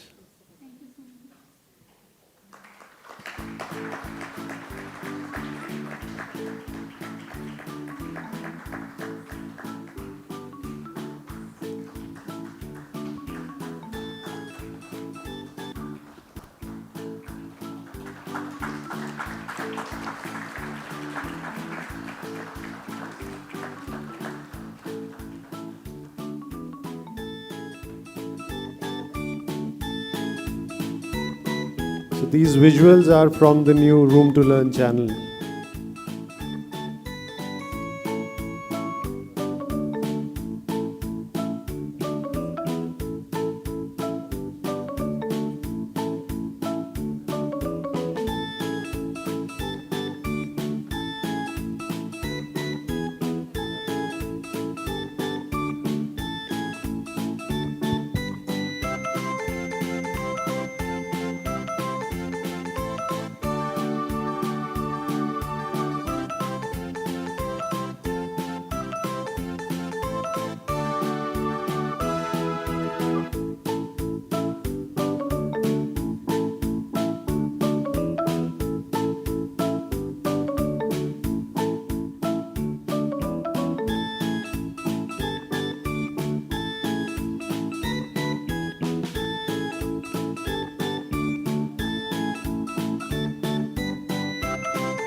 A precursor to our YouTube channel.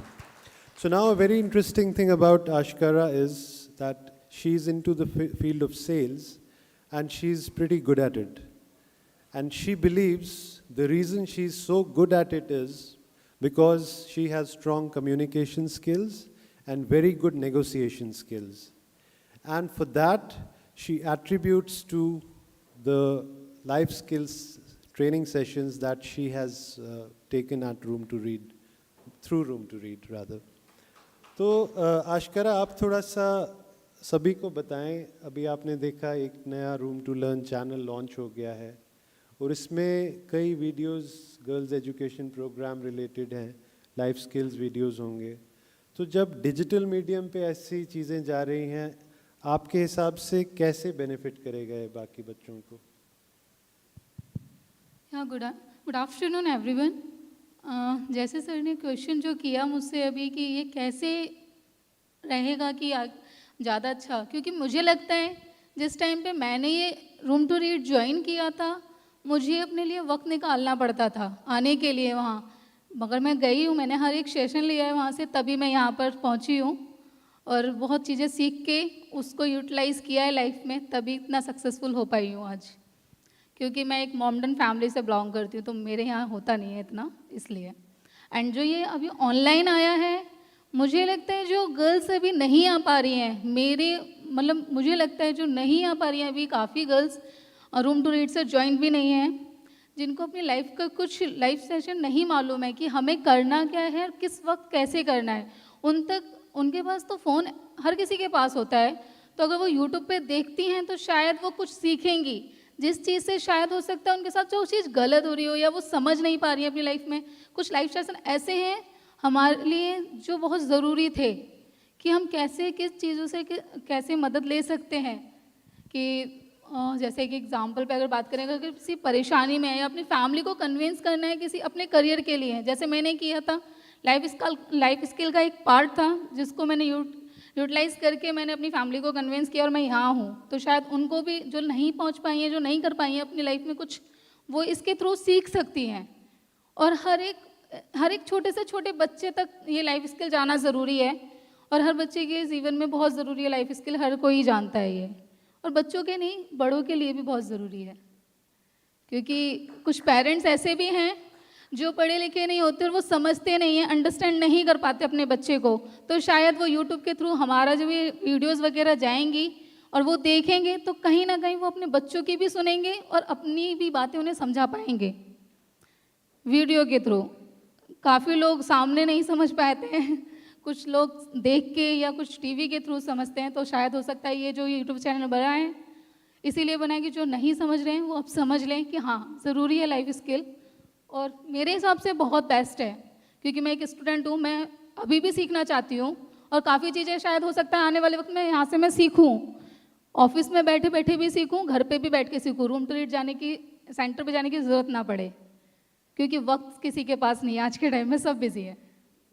मुझे तो यही लगता है बच्चों के लिए बहुत important है। और मुझे बहुत अच्छा लगा कि ये यूट्यूब चैनल बन चुका है अब, और मैं इसको सब्सक्राइब भी कर चुकी हूँ, और आने वाले वक्त में मैं यही कहूँगी कि सारे लोग इसको सब्सक्राइब करें, और मैं भी चाहती हूँ, क्योंकि मैं भी एक इंस्टाग्राम पे हूँ, तो मैं इसको लॉन्च करूँगी अपने थ्रू, हर बच्चे तक इसका यूट्यूब चैनल जाए।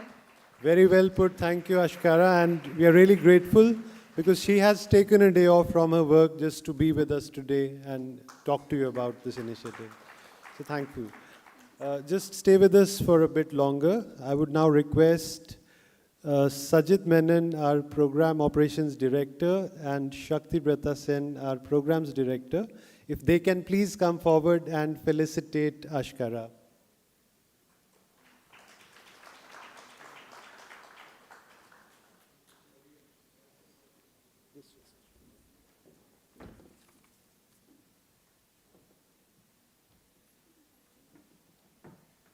You can stand, come in front.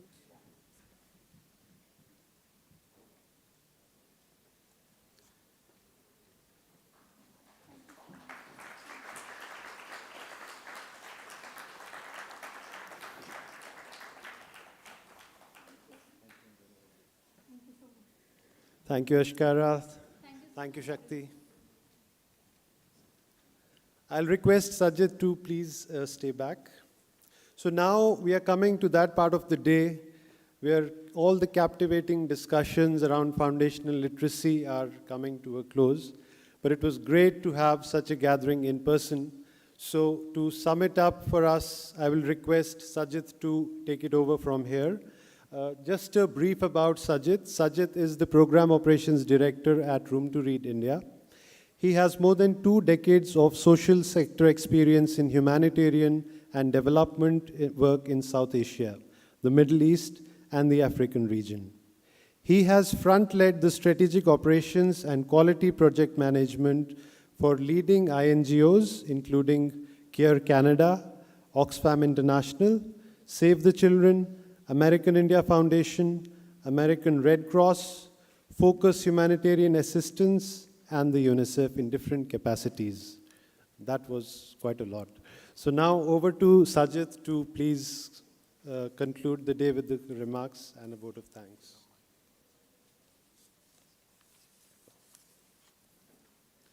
Good evening. I would definitely not dare to sum up those discussions, because those discussions are not to be summed up. It has to be explored and it has to be taken to different aspects, different portfolios. I come from a very operational background, and I see the other way around also. इन चीज़ों को जो आज हमने discuss किया, हमारे आज जो सरकार के साथी यहाँ पे आ सके हैं, जुड़ सके हैं हमारे साथ, हम ये देखना चाहेंगे कि इसको हम स्केल अप कैसे करते हैं, कहाँ पे राज्यों में बच्चों तक पहुँचने की जो एक जर्नी है उसको हम कैसे आगे बढ़ा सकते हैं. I don't know if you have noticed the small wings, और कुछ में शब्द हैं, प ध एक बांग्ला शब्द हैं, कुछ अदर शब्द हैं.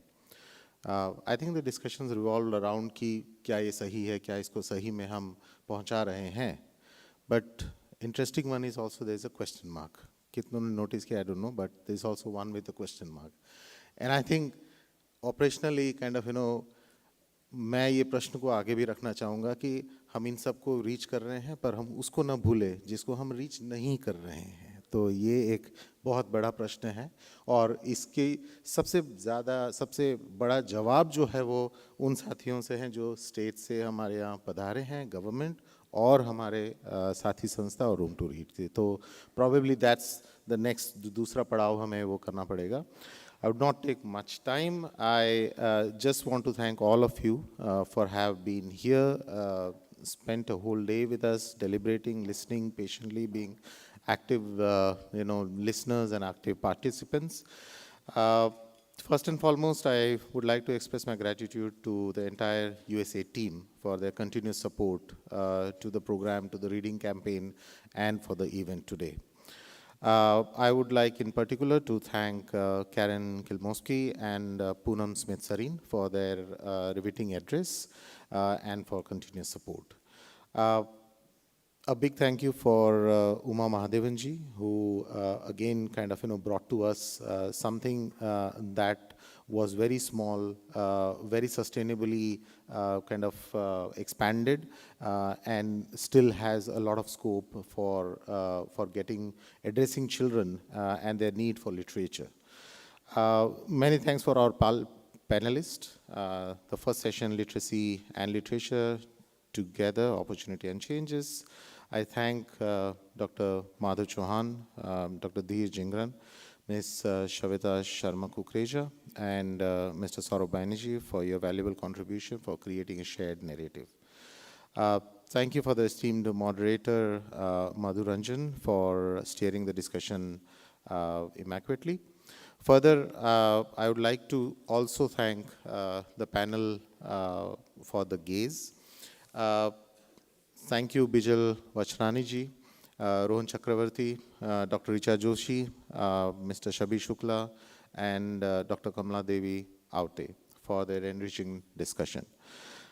Thank you, Shakti, for moderating that wonderful session and keeping the session and us both alive after the lunch. I would also want to express my gratitude for all in the audience, volunteers, supporters, followers, technical teams, and well-wishers who have worked tirelessly to deliver this fantastic seminar today. Last but not the least, I really want to thank all our state partners who taken out time to join us, to spend this day with us. Also to reiterate the conviction and the promise to make reading reach the children and keep the children reading. I also want to thank all those from Room to Read जो प्रत्यक्ष और परोक्ष रूप में इस पूरे कार्यक्रम में शामिल थे. The comms team, the admin team, the IDTS team, and not just the INCO team, but those who had been contributing from the states. Thank you. Thank you all.